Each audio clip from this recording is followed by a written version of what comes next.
मनोज जी, तो ये जनता की राय है और जनता क्या सोचती है इन सवालों पे वो आपके सामने है और उसे साफ साफ लगता है, बिल्कुल स्पष्ट मानना है उसका कि ये जो पॉलिटिक्स हो रही है सिर्फ वोट बैंक की पॉलिटिक्स है और ये जो विपक्ष आज की तारीख में जो माहौल बनाने की कोशिश कर रहा है इसका कोई फायदा नहीं होगा।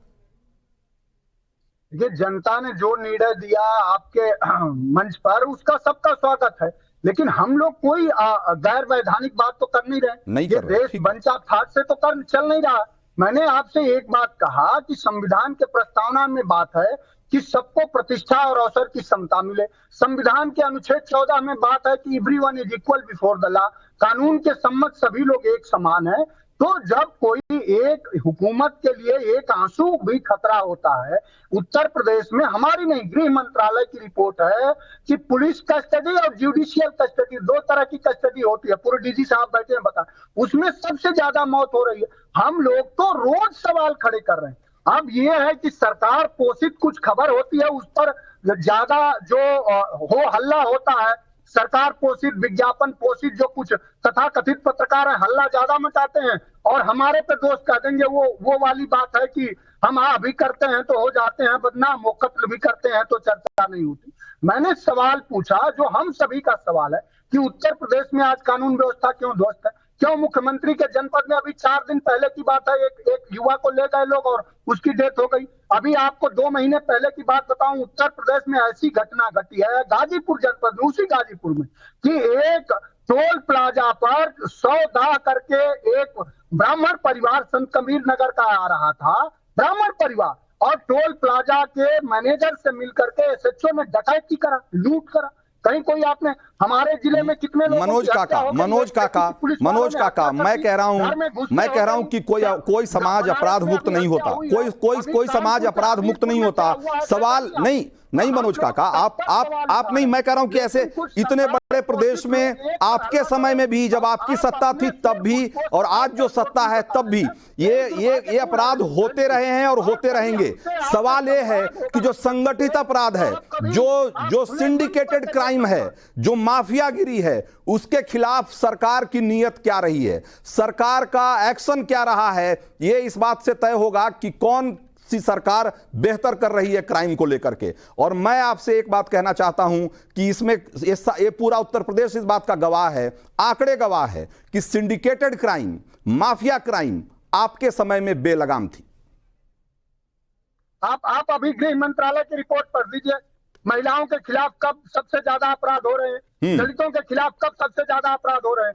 ईश्वर की शपथ लीजिए और पढ़ दीजिए। ये दौर है, योगी आदित्यनाथ का दौर है, लेकिन विज्ञापन मिलता है तो वो बात आपको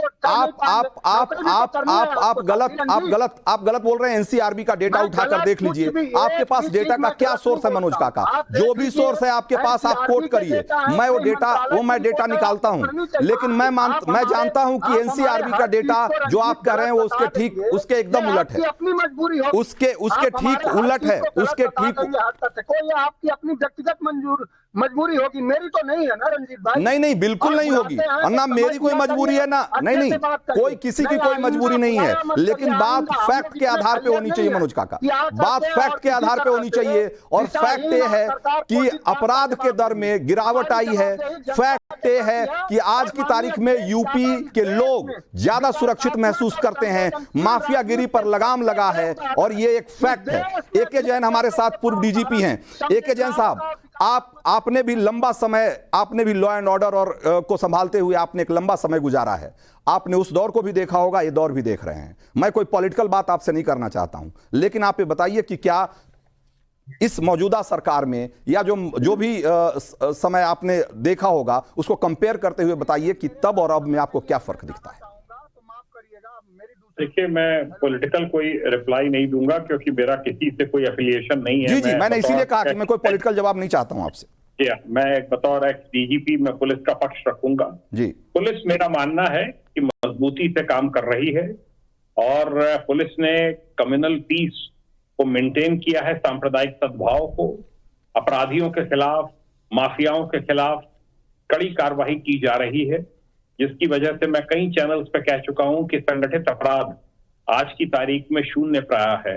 जो एक्सटॉर्शंस होते थे, जो जमीनों पे कब्जे होते थे, भाड़े पे बड़ी बड़ी हत्याएं होती थी, यूं वो सब जो है वो करीब करीब शून्य प्राय हैं, जिसके लिए एसटीएफ का गठन हुआ था।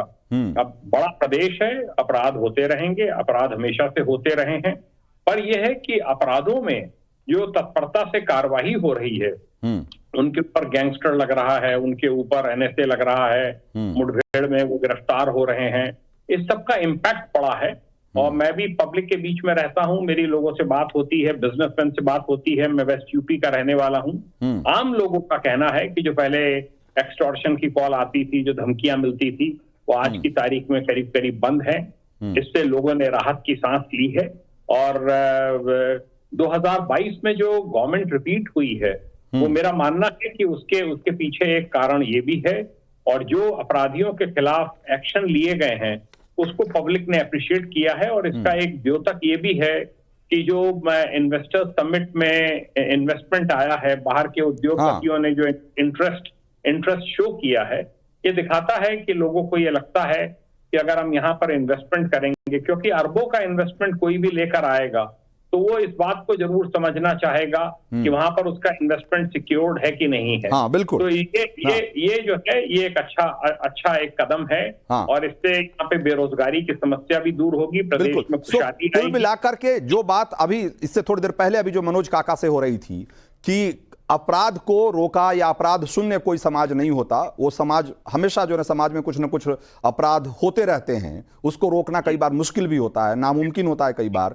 लेकिन सवाल यह है कि जो सिंडिकेटेड क्राइम है, जो संगठित अपराध है, और सबसे बढ़कर सत्ता संरक्षित अपराध जो है, वो अपराध जिसको कि सत्ता का संरक्षण मिलता रहा है या मिलता है, ऐसे अपराधों के जरिए हम देखते हैं कि कोई सरकार की क्या प्रतिबद्धता है उसे कम करने को लेकर।